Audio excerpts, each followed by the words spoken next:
హెచ్ఆర్సీని ఆశ్రయించిన కుమ్మరి బాధితులు 24న సమగ్ర నివేదిక ఇవ్వాలని డీజీపీకి ఆదేశాలు. మానవ హక్కుల కమిషన్ హెచ్ఆర్సీ ఆల్రెడీ ఏంది బీసీ కమిషన్ వెళ్ళింది, SC commission, SC ST commission వెళ్ళింది. ఎన్ని కమిషన్లు వెళ్ళినా కూడా రేవంత్ రెడ్డిని ఈరోజు ఏమీ చేయలేము అన్న పరిస్థితిలో వచ్చింది.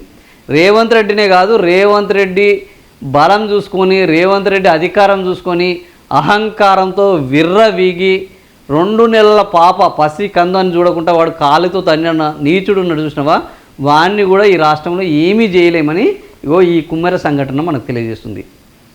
ఇప్పటికీ వాళ్ళు హెచ్ఆర్సీకి పోయే పరిస్థితిలో ఉన్నారు అని అంటే ఈ రాష్ట్రంలో అసలు భద్రత ఉన్నదా, శాంతి భద్రతల వ్యవస్థ పనిచేస్తున్నదా, ఇక్కడ ఉన్న స్వతంత్ర వ్యవస్థలు నియంత్రణ వ్యవస్థలు పనిచేస్తున్నాయా, పేదల పక్షాన ఉండే సంఘాలు కానీ కమిషన్లు కానీ ఏమైనా పనిచేస్తున్నాయా?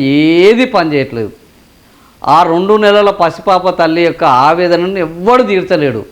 ఈ కుల అహంకారాన్ని మనం నిర్మూలించడం కాదు, కనీసం నియంత్రించడం కూడా చేయలేమని ఈ కుమ్మరి సంఘటన మనందరికీ కళ్ళకు కట్టినట్టు చెప్పింది. 2 నెలల పసిపాపను చంపితే కూడా రేవంత్ రెడ్డి నోరు మీదపడు, కాంగ్రెస్ పార్టీలో ఉన్న మంత్రులు నోరు మీదపడు, ఒక అధికారి నోరు మీదపడు, ఒక కలెక్టరు మాట్లాడు, అక్కడ ఉన్న సిఏ అనేటోడు వాడు అశోక్ రెడ్డి ఏదో రెడ్డి వాడికి మొత్తం ఒళ్ళంతా కులాహంకారమే ఉన్నది. వాడు ఏం చేసినా వాడిని ఏం చేయలేరు. వీళ్ళందరికీ ఎంత బలుపు పెరిగిందంటే మేము ఏం చేసినా ఈ రెడ్డి రాజ్యంలో మా తెరువు వచ్చేటోడు ఎవడు లేదు, మమ్మల్ని ఏమి ఇంటిగా కూడా పీకలేరు అన్నంత బలుపు పెరిగింది.